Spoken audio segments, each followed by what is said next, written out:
What if I told you the question we have been asking our kids for generations is the wrong one? What if chasing who they will be someday is stealing joy from who they are today? Stick around till the end, because today's mindset shift could change the way you teach, parent, and live. But first, let me take you down memory lane. I can still picture it.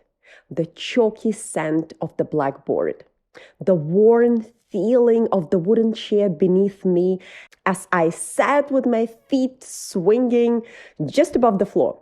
My teacher stood at the front of the classroom, her voice echoing off the walls as she asked each of us the question we all heard before. What do you want to be when you grow up? The answers came rolling in like a well-rehearsed script. Doctor, lawyer, ballerina. Some were loud, some unsure. But each child, one after another, named a future version of themselves they could barely imagine. Well, it was my turn. I froze for a second. You see, my mom had always told me that happiness was the most important thing in life. I could still hear her words ringing in my ears. Whatever you do, honey, make sure it makes you happy. So when the teacher asked what I wanted to be, I wasn't thinking about the future at all. I was daydreaming about the moment. The warmth of the sun streaming through the windows, the excitement of recess just around the corner, and the sweet anticipation of going home to play. So I answered, happy. Simple, bold, unapologetically present. The teacher, slightly puzzled, looked at me and said, I don't think you understood the assignment. And with the kind of simple but shocking wisdom only a child can deliver, I looked up and replied, maybe you don't understand life?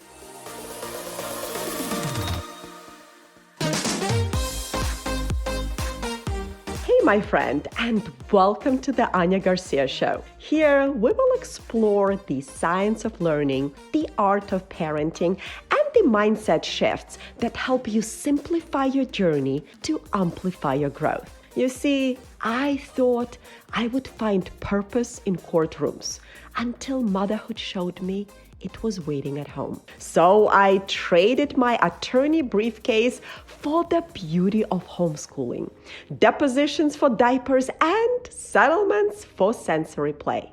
I stepped off the legal path so that I can walk it with you, because parenting doesn't come with a manual or legal briefs, so no wonder it can feel overwhelming and messy. But I see you showing up every day, even when no one is watching.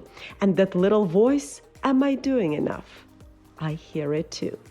But here is the truth. You don't need more to be enough, because more doesn't create peace. Alignment does. Progress matters more than perfection, and when you stop doubting, you start leading with confidence. And before you know it, you have created a space where you and your child thrive. Because humans are born with this natural desire to learn and grow, and I am here to help you harness that. Your child's potential is limitless, and so is yours. We just need to unlock it. Okay, full disclosure. In real life, I said I wanted to be an attorney, and that dream came true. But let's just say happiness is not guaranteed in a law office. Happy would have been a bold, brave answer, but it actually belongs to John Lennon. And the story still gives me goosebumps, because it makes me wonder, what if we spent less time worrying about the future and more time embracing the joy, the beauty, and the wonder of today? What if we stopped asking our children what they wanted to become and started focusing on who they are right now? As a homeschooling mom, You're likely bombarded with advice: how to prepare your child, how to raise independent thinkers, how to get them ready to read, lead, and thrive. But what about today, right now, this moment? What about the child standing in front of you, covered in paint, giggling with laughter, full of raw curiosity and tender questions? What about them, just as they are? Because here is something wild to consider. We cannot even expect a high schooler to know who they want to be. Seriously, science backs this up. The part of the brain responsible for long-term planning and big life decisions, the prefrontal cortex, does not fully develop until mid-20s. That means the cognitive ability to make a clear, confident career decision is literally still under construction until they graduate high school. Yet, we hand them college brochures, SAT prep books, and say, all right, what's the plan? In fact, a recent study published in the Frontier in Education found that most teens struggle with something called career decision-making difficulties. And no surprise, those struggles are linked to lack of readiness, a lack of information, and the bigger one, pressure. Pressure to know, to choose, to commit. And it's not just gut feeling. The numbers back it up.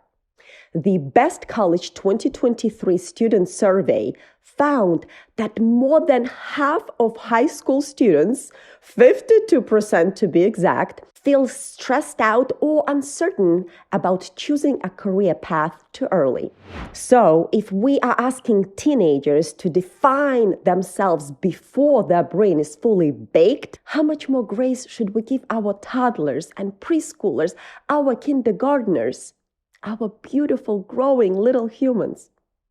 What if instead of rushing their future, we become protectors of their present? What if our job isn't to map their entire journey, but to hold space for the part they're in right now? To witness their becoming, one question, one wonder, one messy, magical moment at a time. Because when we ask our children what they want to be, we are accidentally anchoring them to a future version of themselves they cannot even imagine yet. But what if the real magic happens when we ask them who they are right now? What brings them joy today? What are they curious about this morning, before breakfast is even served? You see, neuroscience tells us that children under 7 live almost entirely in the present moment. Their brains are wired for curiosity, exploration, and soaking up life like sponges dipped in glitter. In fact, research from Harvard Center on a Developing Child shows that during these early years, a child's brain forms over 1 million new neural connections every second, just from playing, asking, trying, failing, and trying again. This stage is not just cute, it's foundational. It's how their identity is being built brick by beautiful brick. So why are we pushing them toward the future when they're already thriving in the now? What if we stopped obsessing over the outcome and started falling in love with the process? What if the goal wasn't to raise a polished child with flawless transcript, but a whole human who knows they're loved, safe, and free to be exactly who they are right now? That kind of becoming. It happens in the present. It happens at the kitchen table. It happens in the chaos when you show up not perfect, but present. So maybe we've been asking the wrong question. Not what do you want to be when you grow up, but instead, who are you becoming today, sweetheart? Or better yet, how can I love and support who you are right here, right now. Because when we give our children permission to live fully in this moment, we're not holding them back. We're setting them free. And when we start to honor our own presence, we realize we are becoming too. So, my sweet friend, stay present, stay soft, and stay curious. Because the real lesson, it's not about who they will become. It's about who they are today and who you are in this sacred, fleeting moment. Okay, my sweet friend, thank you so much for spending your time with me today. And if today's episode touched your heart, I would love for you to share it with another mama walking this journey. You see, we are in this together. And sometimes the smallest shift in perspective can open the biggest door. Okay, my sweet friend, until next time, with all my love.